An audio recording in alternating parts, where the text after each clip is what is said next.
नमस्कार दोस्तों, स्वागत है आपका अपने channel best knowledge in Hindi में। हमारी सीरीज चल रही है सुपर टेस्ट पेपर की। 2 सुपर टेस्ट पेपर अपलोड हो चुके हैं और 10 टेस्ट पेपर भी मैं अपलोड कर चुका हूं। जो सामाजिक अध्ययन के 60 क्वेश्चन आते हैं अपने रीट में, उससे रिलेटेड ये सीरीज चल रही है। तो वो आपने नहीं देखे हैं तो आप ज़रूर देख लीजिएगा, उनका लिंक आपको डिस्क्रिप्शन में मिल जाएगा। आज देखते हैं सुपर टेस्ट पेपर नंबर 3। मेरे साथ साथ आप भी सॉल्व करते जाइएगा। आपके कितने राइट होते हैं वो आप कमेंट करके ज़रूर बताइएगा। और हमारे चैनल पर आप पहली बार आ रहे हो तो चैनल को सब्सक्राइब कर दो और वीडियो को लाइक और शेयर ज़रूर कर दो। पहला क्वेश्चन देखिए, मौर्योत्तर काल के संदर्भ में निम्नलिखित में से किन नगरों को कारवां नगर उल्लेखित किया गया? शृंगन और हस्तिनापुर, मथुरा और कौशाम्बी, चारसाद और तक्षशिला, नालंदा और ताम्रलिप्ति।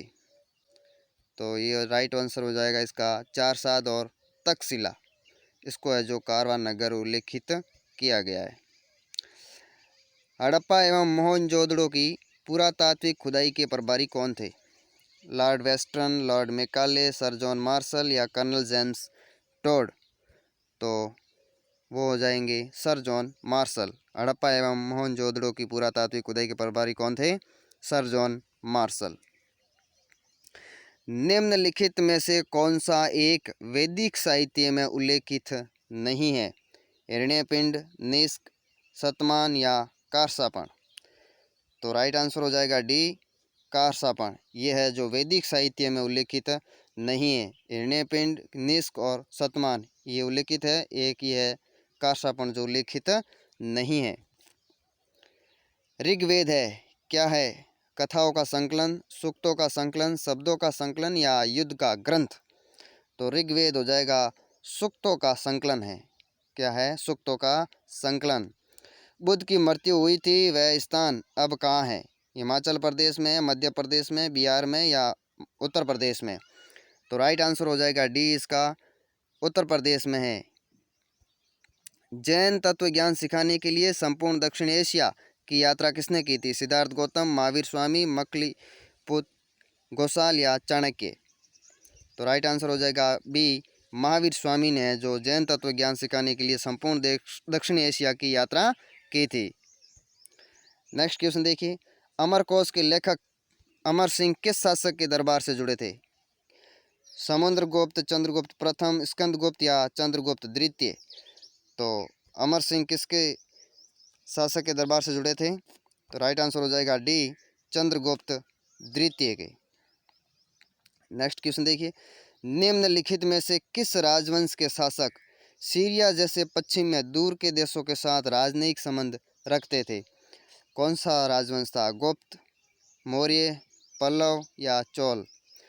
तो राइट आंसर हो जाएगा बी, मौर्य राजवंश। पुस्तक में उल्लेखित अर्थशास्त्र के लेखक के नामों में कौटिल्य के अतिरिक्त अन्य नाम है? यानी कि अर्थशास्त्र में पूछ रहा है, अर्थशास्त्र में लेखक के नामों में कौटिल्य के अतिरिक्त कौन सा नाम मिलता है? वरामिर, पतंजलि, चाणक्य या विष्णुगुप्त? तो राइट आंसर इसका हो जाएगा डी, विष्णुगुप्त। चाणक्य भी उन्हीं का नाम है, लेकिन ये अर्थशास्त्र में नहीं मिलता है। ये किस में मिलता है? तो ये मिलता है विष्णु शर्मा की जो पुस्तक है पंचतंत्र, उसमें। नेक्स्ट क्वेश्चन देखिए, पानीपत की तीसरी लड़ाई कब हुई थी? पानीपत की तीसरी लड़ाई कब हुई थी? 1760, 61, 63, 64? तो ये हुई थी कब? 1761 को। बी राइट हो जाएगा। पानीपत की लड़ाई में आपको बताता हूँ, पहली लड़ाई तो हुई थी 21 अप्रैल 1526 को, इब्राहिम लोदी वर्सेस बाबर। और दूसरी लड़ाई हुई थी 5 नवंबर 1556 को, हेमू और अकबर के बीच में। और तीसरी लड़ाई 14 जनवरी 1761 को, अहमद शाह अब्दाली और मराठों के बीच। ठीक है, चलिए नेक्स्ट क्वेश्चन पे। निम्नलिखित में से कौन भक्ति आंदोलन का प्रस्तावक नहीं था? नागार्जुन, तुकाराम, त्यागराज, वल्लभाचार्य? तो राइट आंसर हो जाएगा ए, नागार्जुन। नेक्स्ट क्वेश्चन देखिए, भारत में अंग्रेजों के समय में प्रथम जनगणना किसके कार्यकाल में हुई थी? लॉर्ड डफरिन के, लॉर्ड लिटन के, लॉर्ड मेयो के या लॉर्ड रिपन के? इसका राइट आंसर क्या हो जाएगा? सी, लॉर्ड मेयो के। 1946 में बनी अंतरिम सरकार के संदर्भ में असंगत तथ्य चुनिए। कौन सा असंगत है वो आपको बताना है। रक्षा मंत्री बलदेव सिंह मिर्दा, श्रम मंत्री जगजीवन राम, रेलवे मंत्री लियाकत अली, शिक्षा मंत्री सी राजगोपालाचारी। तो इसमें असंगत तथ्य हो जाएगा सी, रेलवे मंत्री लियाकत अली नहीं थे, आसफ अली थे। कौन थे? आसफ अली। चलिए नेक्स्ट क्वेश्चन पे। किसने केशव चंद्र सेन के परामर्श से संस्कृत के स्थान पर हिंदी में जन जागरण का संदेश देना प्रारंभ किया? राम मोहन राय, स्वामी विवेकानंद, दयानंद सरस्वती या रामकृष्ण परमहंस? तो इसका राइट आंसर हो जाएगा सी, दयानंद सरस्वती ने। जालोर दुर्ग का निर्माता माना जाता है? नागभट्ट प्रथम को, वत्सराज को, अमीरदेव को या भोजराज को? तो जालोर दुर्ग का निर्माता है वो माना जाता है किसको? नागभट्ट प्रथम को। इसमें दो हैं, एक तो है डॉक्टर दशरथ शर्मा, उन्होंने तो माना है प्रतिहार शासक नागभट्ट प्रथम को, और एक है डॉक्टर GS ओझा यानी कि हीराचंद गौरीशंकर हीराचंद ओझा, इन्होंने माना है परमार शासक था कौन? धारावर्ष उनको। ठीक है, तो वैसे तो है नागभट्ट प्रथम, और अगर आपको नाम दे के पूछ ले कि डॉक्टर GS ओझा के अनुसार जालोर दुर्ग का निर्माता कौन है, तो वो हो जाएगा परमार शासक धारावर्ष, और दशरथ शर्मा के अनुसार कौन है, तो हो जाएगा नागभट्ट प्रथम। हल्दी घाटी का युद्ध का प्रत्यक्षदर्शी कौन था? हल्दी घाटी युद्ध का प्रत्यक्षदर्शी कौन था? अबुल फजल बंदायूनी, खाफी खान या अमीर खुसरो? तो इसका प्रत्यक्षदर्शी था बंदायूनी। कौन था? बंदायूनी। कब हुआ था? तो ये हुआ था 18 जून 1576 को। किस किस के मध्य? तो महाराणा प्रताप और अकबर के मध्य, और अकबर की ओर से कौन था? मान सिंह। गिलोंड सभ्यता स्थल किस जिले में स्थित है? कौन सा? गिलोंड। कोटा, राजसमंद, बूंदी, दौसा? तो राइट आंसर हो जाएगा इसमें बी, राजसमंद में। गिलोंड सभ्यता स्थल किस जिले में है? राजसमंद में। नेक्स्ट क्वेश्चन देखिए। प्रजामंडल जिसने भारत छोड़ो आंदोलन में भाग नहीं लिया था, कौन सा प्रजामंडल ने? जयपुर, भरतपुर, जोधपुर या उदयपुर? तो जयपुर प्रजामंडल था जिसने भारत छोड़ो आंदोलन में भाग नहीं लिया था। ठीक है, और जयपुर प्रजामंडल की स्थापना कब हुई थी? तो 1931 में हुई थी इसका गठन किया था कर्पूर चंद पाटनी ने, और पुनर्गठन किसने किया था? तो जमनालाल बजाज ने। और जमनालाल बजाज को क्या कहा जाता है? राजस्थान का भामाशाह। ब्रिटिश क्राउन ने भारतीय स्वतंत्रता अधिनियम को स्वीकृति दी, कब दी थी? 15 जुलाई 1947 को, 16 जुलाई 1947, 17 जुलाई 1947 या 18 जुलाई 1947 को? तो ये दी थी 18 जुलाई 1947 को। व्रत राजस्थान के निर्माण के दौरान जोधपुर के महाराजा हनुमंत सिंह को कौन सा पद दिया गया था? कौन सा? व्रत राजस्थान संघ, उसके निर्माण के वरिष्ठ उपराज प्रमुख, कनिष्ठ उपराज प्रमुख, उप प्रधानमंत्री या कनिष्ठ राज प्रमुख? तो इसका राइट आंसर हो जाएगा वरिष्ठ उप राज प्रमुख का। तो ये चरण कौन सा था? व्रत राजस्थान संघ, ये चरण था, चौथा चरण था, और कब हुआ था? 23 मार्च 1949 को। 23 मार्च 1949 को। और 23 मार्च को ही क्या मनाया जाता है? तो राजस्थान दिवस मनाया जाता है 30 मार्च को। कब? 30 मार्च को। और एक मनाया जाता है राजस्थान स्थापना दिवस, वो तो हो जाएगा 1 नवंबर को। 1 नवंबर को राजस्थान स्थापना दिवस, और राजस्थान दिवस मनाया जाता है वो 30 मार्च को। ठीक है, और व्रत राजस्थान संघ है चौथा चरण, इसका उद्घाटन कहाँ हुआ था? सिटी पैलेस जयपुर में। उद्घाटन करता थे सरदार वल्लभ भाई पटेल, और राजधानी बनाई गई थी जयपुर। महाराज प्रमुख बनाए गए थे भूपाल सिंह, और राज प्रमुख बनाए गए थे मान सिंह सेकंड को, और प्रधानमंत्री थे हीरालाल शास्त्री। तो इतना आप ध्यान में रखिएगा। नेक्स्ट देखिए, भारतीय संविधान की कुंजी की संज्ञा किसे दी जाती है? प्रस्तावना मौलिक अधिकार, मूल कर्तव्य, नीति निर्देशक तत्व। तो राइट आंसर ए हो जाएगा प्रस्तावना। भारतीय संविधान की कुंजी की संख्या किसे दी जाती है? प्रस्तावना को। भारत के संविधान में दिए गए मूल कर्तव्य सभी व्यक्तियों के लिए हैं, सभी नागरिकों के लिए हैं, केवल गैर नागरिकों के लिए हैं, केवल सरकारी कर्मचारियों के लिए। तो भारत के संविधान में दिए गए मूल कर्तव्य है वो सभी नागरिकों के लिए है। राजस्थान पंचायत अधिनियम 1994 की धारा 13 के अनुसार 1 लाख की जनसंख्या वाली पंचायत समिति में कम से कम कितने सदस्य चुने जाएंगे? 10, 15, 17, 22। तो राइट आंसर हो जाएगा बी, कम से कम कितने सदस्य? 15। सर्वोच्च न्यायालय का न्यायाधीश अपना त्याग पत्र किसे देता है?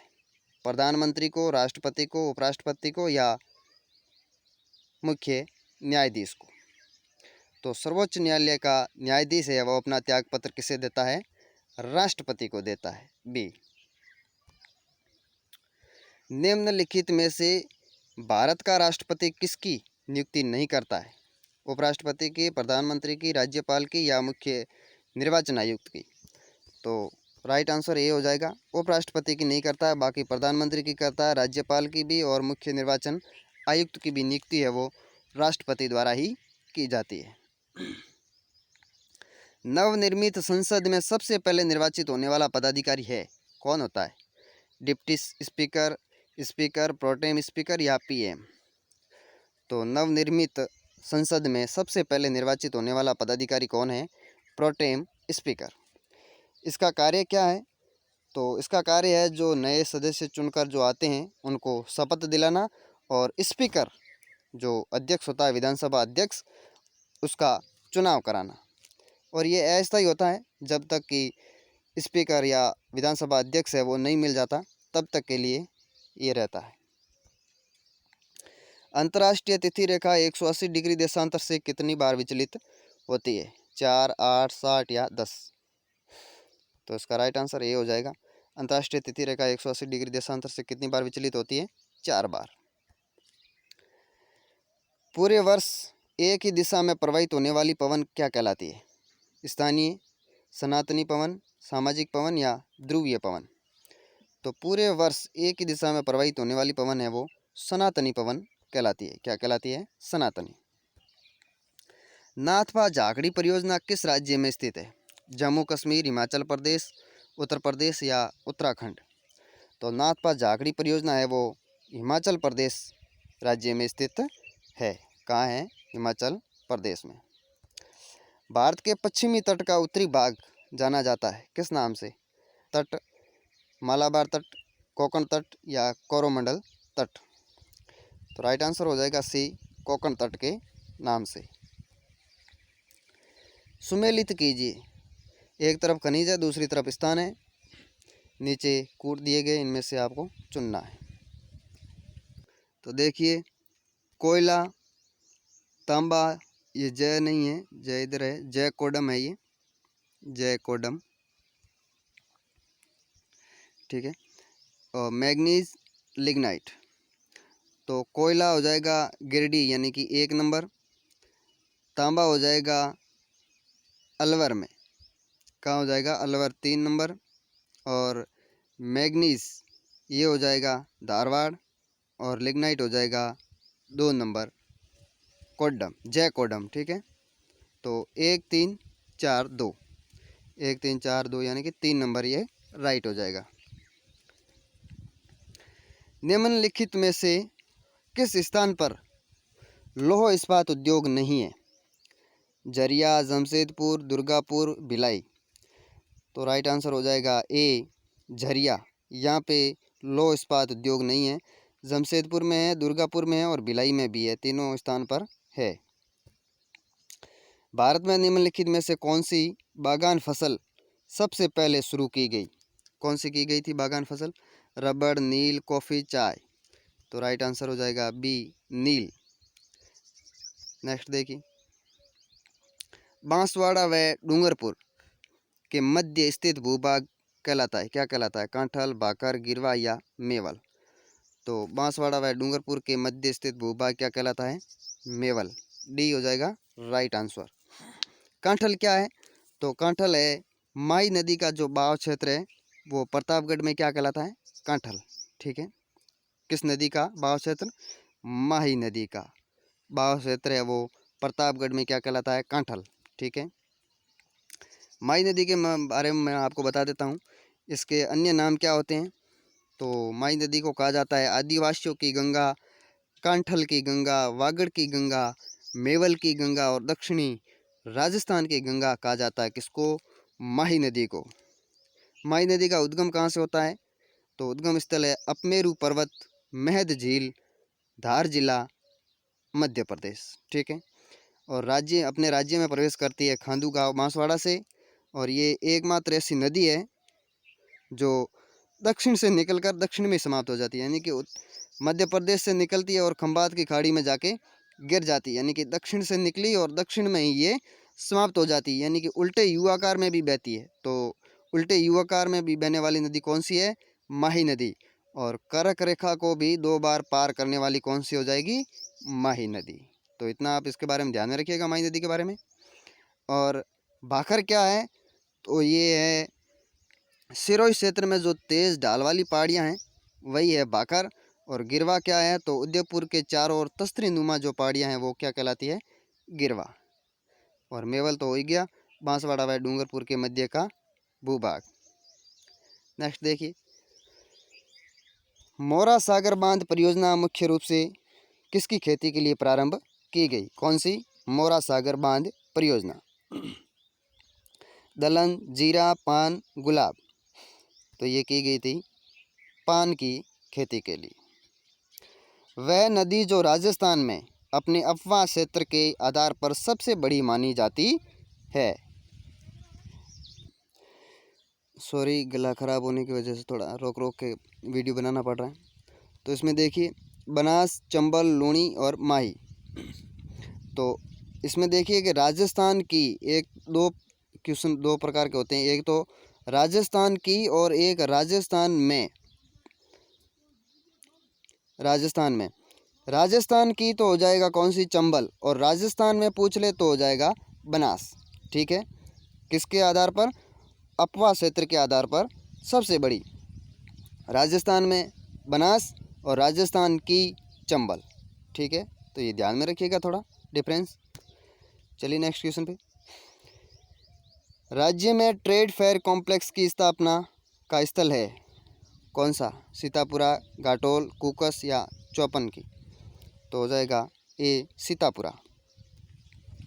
मंडौर जोधपुर में स्थापित संस्थान है कौन सा है? सरसों अनुसंधान केंद्र है, भेड़ अनुसंधान केंद्र, बाजरा अनुसंधान केंद्र या बकरी अनुसंधान केंद्र। तो मंडौर जोधपुर में स्थापित संस्थान कौन सा है? बाजरा अनुसंधान केंद्र। सरसों अनुसंधान केंद्र ये कहाँ है? तो ये हो जाएगा सेवर भरतपुर में है। कहाँ पे है? सेवर भरतपुर में।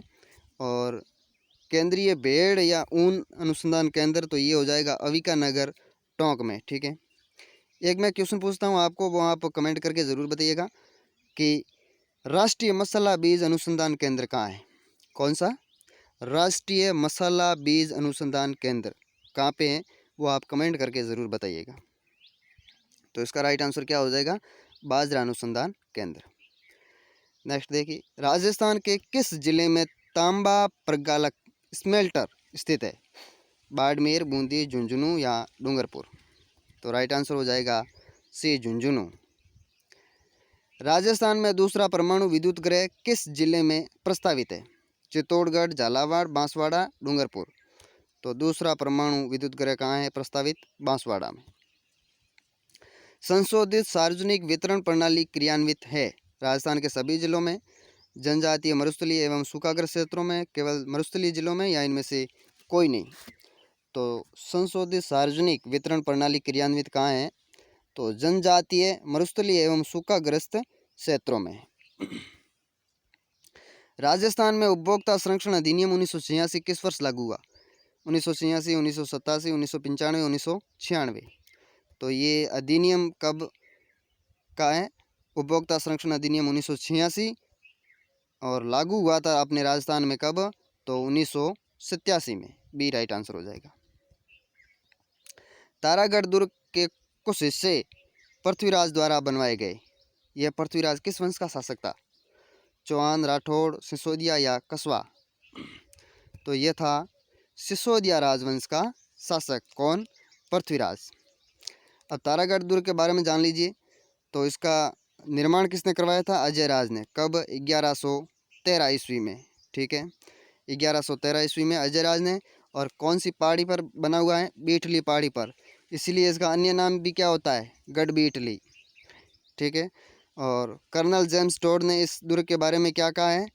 तो कहा है राजपूताने की कुंजी। और एक और इतिहासकार है, कौन?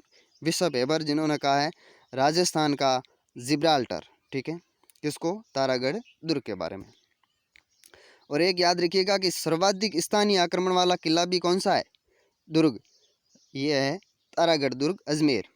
और सर्वाधिक विदेशी आक्रमण वाला किला तो वो हो जाएगा कौन सा? भटनेर, हनुमानगढ़। कौन सा? भटनेर, हनुमानगढ़ किला वो हो जाएगा सर्वाधिक विदेशी आक्रमण वाला। और स्थानीय आक्रमण वाला हो जाएगा तारागढ़ दुर्ग, अजमेर। श्रावक प्रतिक्रमण सूत्र चूर्णी किस शैली का चित्र है? मेवाड़ी, मारवाड़ी, ढूंढाड़ी या हाड़ौती? तो श्रावक प्रतिक्रमण सूत्र चूर्णी हो जाएगा मेवाड़ी चित्र शैली का है। ठीक है, शहर या क्षेत्र में कपिल धारा का मेला लगता है। वैशाख अमावस्या, वैशाख पूर्णिमा, कार्तिक पूर्णिमा या कार्तिक अमावस्या? तो राइट आंसर हो जाएगा कार्तिक पूर्णिमा को। निम्बार्क संप्रदाय की प्रमुख पीठ कहाँ पर है? रेवासा, सिक्कर, बालोतरा, बाड़मेर, नाथद्वारा, राजसमंद, सलेमाबाद, अजमेर? तो निम्बार्क संप्रदाय की प्रमुख पीठ कहाँ है? सलेमाबाद, अजमेर। असाध्य रोगों के उपचार में सिद्धि प्राप्त थी, किसको थी? कल्लाजी को, मल्लीनाथ को, मामादेव को, तल्लीनाथ को? तो राइट आंसर क्या हो जाएगा? कल्लाजी को। लोकगीत बिछुड़ो किस क्षेत्र में लोकप्रिय है? ढूंढाड़, वागड़, हाड़ौती, शेखावटी? तो लोकगीत बिछुड़ो है वो हाड़ौती क्षेत्र में लोकप्रिय गीत है। किस शहर में गंगा मंदिर स्थित है? कौन सा? गंगा। भरतपुर, अलवर, जयपुर, कोटा? तो इसका राइट आंसर क्या हो जाएगा? भरतपुर। नेक्स्ट देखिए, राजस्थान का भारतेंदु किसे कहा जाता है? मोहम्मद नैन्सी, सूर्यमल मिश्रण, शिवचंद भरतिया या पृथ्वीराज राठौड़? तो राजस्थान का भारतेंदु किसे कहा जाता है? शिवचंद भरतिया को। ठीक है, और ये पृथ्वीराज वही है जिन्होंने रचना की थी किसकी? वेली किशन रुक्मिणी। शिक्षण विधियों के क्वेश्चन देखिए यहाँ से। सामाजिक अध्ययन का एक शिक्षक स्वयं को व्यावसायिक रूप से अद्यतन कर सकता है। पुनःचर्या पाठ्यक्रमों में भाग लेकर, संगोष्ठियों में शामिल होकर, व्यावसायिक संगठनों, निकायों का या अपने क्षेत्र के पत्र पत्रिकाएं पढ़कर। तो नीचे क्यूट दिए गए, इनका प्रयोग करते हुए आपको सही बताना है। सभी सही है या ए एवं डी सही है या ए बी डी सही है या उपयुक्त में से कोई नहीं? तो इसका राइट आंसर हो जाएगा ये सभी सही है। बालकों के समस्यात्मक व्यवहार का कारण नहीं है, कौन सा? निर्धनता, अनैतिक व्यवहार, मनोरंजन की सुविधा या अत्यधिक लाड प्यार? तो बालकों के समस्यात्मक व्यवहार का कारण कौन सा नहीं हो सकता? मनोरंजन की सुविधा, ये नहीं हो सकता। एक सामाजिक विज्ञान अध्यापक अध्यापिका का निम्न में से कौन सा लक्ष्य होना चाहिए?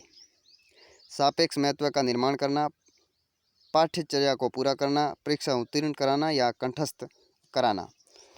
तो उनका उद्देश्य क्या होना चाहिए? सापेक्ष महत्व का निर्माण करना। ए राइट हो जाएगा। शिक्षक बालक के व्यवहार में किस तरह परिवर्तन कर सकता है? शिक्षक पुरस्कार द्वारा, प्रशंसा द्वारा, भर्त्सना द्वारा या उपयुक्त सभी? तो राइट आंसर हो जाएगा इसमें डी। शिक्षक बालक के व्यवहार में पुरस्कार द्वारा, प्रशंसा द्वारा, भर्त्सना द्वारा है जो परिवर्तन कर सकता है। नैतिक मूल्यों का विकास किया जा सकता है यदि अध्यापक बार बार मूल्यों की बात करें, स्वयं उन पर आचरण करें, महान व्यक्तियों की कहानियाँ सुनाए या देवी देवताओं की बात करे। तो राइट आंसर इसमें हो जाएगा बी कि स्वयं उन पर आचरण करे। नैतिक मूल्यों का विकास तभी किया जा सकता है जब शिक्षक या अध्यापक स्वयं उन पर आचरण करे। सृजनशीलता के पोषण के लिए एक अध्यापक की निम्न में से किस विधि को काम में लेना चाहिए? व्याख्यान विधि, ब्रेनस्टॉर्मिंग, दृश्य श्रव्य सामग्री या इनमें से कोई नहीं। तो राइट आंसर हो जाएगा बी ब्रेनस्टॉर्मिंग विधि। आप देर से आने वाले छात्र की समस्या का समाधान करेंगे किस प्रकार? उसे दंड देकर, उसे घर भेजकर, उसके अभिभावकों को पत्र लिखेंगे, उसके देरी से आने के कारण को जानकर। तो राइट आंसर डी हो जाएगा कि उसके देरी से आने के कारण को जानकर उसकी समस्या का समाधान करेंगे। सामाजिक अध्ययन शिक्षण का मुख्य उद्देश्य छात्रों में निम्नलिखित भावना का विकास करना है। किस प्रकार की? राष्ट्रीयता की भावना, प्रांतीयता की भावना, स्थान विशेष की भावना या जातीयता की भावना? तो ए हो जाएगा राष्ट्रीयता की भावना का। ठीक है। सामाजिक संवेगात्मक प्रक्रिया से संबंधित समस्या का कारक है। अवांछनीय तुलना करना, बड़ों द्वारा अपमानित करने के अंदाज में बातें करना, डरा धमका कर काम पूरा कराना या उपयुक्त सभी?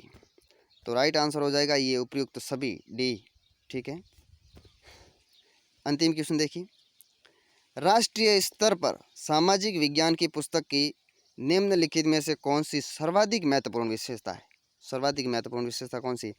इसे ऐसा होना चाहिए ताकि सभी सामाजिक समूह उसके साथ संबंधित हो सके। इसे विशेष इतिहास लिखने में किसी विचारधारा को विशेष अनुगमन नहीं करना चाहिए। इसमें अधिक लंबी पाठ्य सामग्री को याद करने में बच्चों को कठिनाई होती है, या उसे स्पष्ट और व्यवस्थित रूप से सूचना उपलब्ध करानी चाहिए ताकि याद करने में मदद मिल सके। तो इसका राइट आंसर ए हो जाएगा कि इसे ऐसा होना चाहिए ताकि सभी सामाजिक मूल्य उसके साथ संबंधित हो सके। तो ये 60 क्वेश्चन थे अपने सुपर टेस्ट पेपर के।